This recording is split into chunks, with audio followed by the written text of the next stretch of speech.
Olá, tudo bem? Eu sou a Liz Bliss, astróloga esotérica, e eu tô passando por aqui hoje para conversar com você sobre a lua cheia que vai acontecer no dia 1º de outubro, às 18 horas e 5 minutos, no signo de Áries.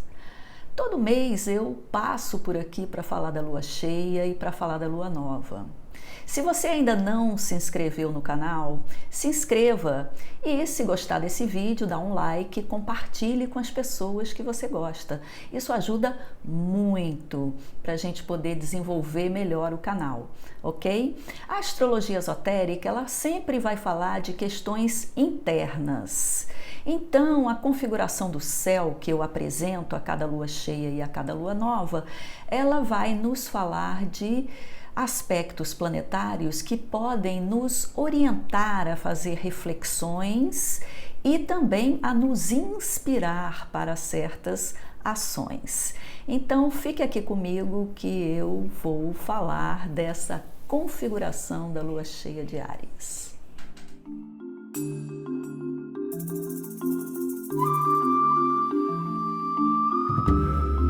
Essa lua cheia, ela vai falar do eu e do outro, né? Áries mais ligado ao eu e Libra ligado ao outro, os limites entre o eu e o outro. Em Áries, a lua, que representa as emoções, vai falar daquelas emoções selvagens, das emoções soltas que ficam à mercê dos desejos, até como contraponto para toda uma sociedade patriarcal que reprime, que esconde, que é hipócrita e que trabalha com os valores de poder, submissão, tirania. Então a lua em Áries é uma lua rebelde por natureza, com relação a esses padrões opressivos. E ao mesmo tempo também pode ser opressivo com relação aos desejos que correm soltos e não são controlados. Então, esse é um primeiro ponto a ser pensado com relação a essa lua cheia. E podemos nos perguntar até que ponto as relações do patriarcado predominam na nossa vida, na nossa família, nas nossas relações pessoais. Quais são as relações de poder que eu tenho? Se existe poder e submissão, então existe um desequilíbrio. E vamos pensar como é que a gente pode equilibrar essas relações.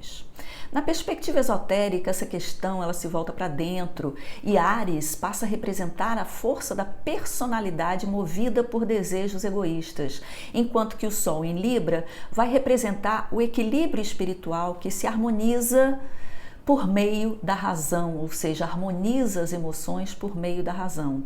São os pratos da balança de Libra, onde colocamos o nosso eu de um lado e colocamos os outros a partir das várias relações que nós temos no mundo. Porque relacionamento não é só aquele relacionamento a dois. Claro que esse é muito importante, sobretudo por conta da força do desejo sexual que acaba priorizando o relacionamento a dois. Mas na verdade, nós nos relacionamos com tudo na vida, com objetos, com pessoas, com lugares e ambientes, com comunidades, com o nosso país, com a humanidade e com o planeta. Por exemplo, como é que eu me relaciono com os objetos? Eu uso eles para ter posse, usufruto, manipular outras pessoas? E com relação às pessoas, elas estão aí para servir aos meus interesses? Ou existe uma troca, uma ajuda, um amor, enfim? Com relação aos lugares, por exemplo, eu vou à praia, para que ela serve? Ela serve para ser o palco da minha diversão, onde eu vou colocar aquela música alta lá e fazer aquele piquenique? Ou ela vai servir para uma troca de energia, para me deixar mais saudável, energizado? A praia também pode ser um lugar para contemplação. E assim nós vamos indo, nos relacionando com todas as coisas até chegar na humanidade. E podemos medir, como orienta o signo de Libra, até que ponto eu somo algo à humanidade. Eu vivo só para a família, para a minha tribo de amigos, para a minha comunidade ou para a humanidade? Então, Libra nos leva a refletir sobre todas essas relações que nós temos na vida. Mercúrio, que é o regente esotérico de Áries, ele está no signo de Escorpião e ele está fazendo oposição a Urano, que é o regente esotérico de Libra, e isso vai reforçar essa reflexão interna sobre o nível da pessoalidade e da impessoalidade nas relações, levando a seguinte reflexão: eu consigo ser afetivo ou afetiva não sendo passional? Ou seja, eu consigo amar aqueles que não são do meu círculo imediato de relações? Essa reflexão, ela está diretamente relacionada à nossa capacidade de amor incondicional, um sentimento que a gente precisa cultivar se a gente quiser elevar o nível de consciência da humanidade.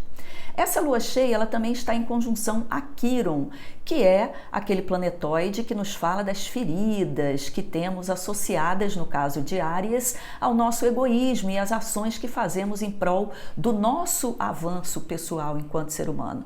Então, nessa perspectiva, a pergunta que devemos fazer é a seguinte: até que ponto eu machuco o outro ou os outros quando eu avanço na vida? Esse avanço pode, inclusive, ser um avanço espiritual.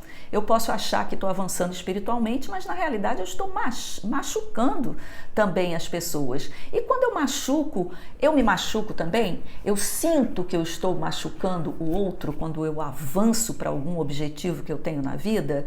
Se sim, então eu sou sensível e é hora de questionar isso e mudar as atitudes com relação à maneira com que se avança na vida, percebendo quem ficou atrás ali, mancando, enfim, ferido, certo?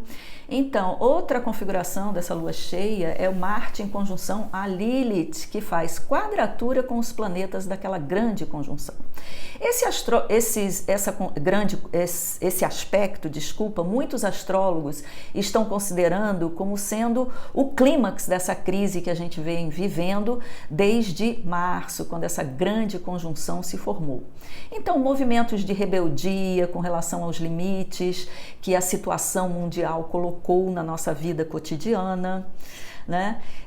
Relacionado à pandemia, por exemplo. Ninguém gosta de limites, isso gera uma certa rebeldia. Então, de um lado, temos o negacionismo e de outro, temos a morte mesmo, que Plutão, do ponto de vista prático, representa a morte. Simbolicamente, ele representa coisas que devemos matar dentro da gente, mas do ponto de vista físico, ele representa a morte. Então, pessoas morrem com a pandemia e essa é a realidade, né? E os negacionistas, eles são negacionistas por natureza, eles negam as questões na vida para não ter que encarar, para não ter que confrontar.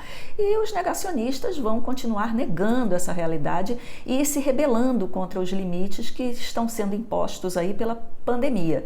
Outras pessoas vão se rebelar contra questões autoritárias que vêm das instituições, dos governos, e os governos autoritários, eles estão recrudescendo no mundo. Então, devemos ficar atentos, pois o mundo está polarizado.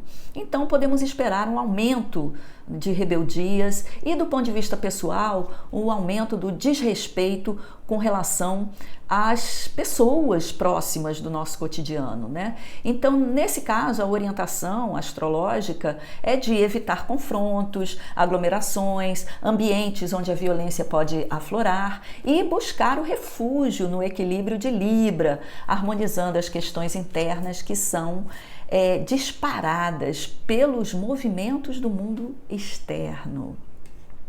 Lembramos ainda que quando uma pessoa desperta para a realidade da paz e da bem-aventurança, ela movimenta uma onda que atrai muitas pessoas para esse mesmo estado. Por isso que a saída é sempre para dentro, para a harmonização interna, evitando assim agitar as águas que já estão tão agitadas no plano externo, evitar essa agitação emocional. Então, a melhor intenção que se pode fazer para essa lua cheia é inspirada por Libra e por esse equilíbrio do eu e do outro. Libra nos fala da paz, então certamente a paz para a humanidade é a intenção que a gente pode lançar agora nessa lua cheia. E o melhor ritual, a melhor forma de fazer isso é se harmonizando internamente a partir da meditação e da contemplação, ou seja, acalmando os pensamentos e a agitação emocional interna. Era isso que eu tinha que dizer para você. Eu espero que você tenha gostado desse vídeo e até a próxima lua nova.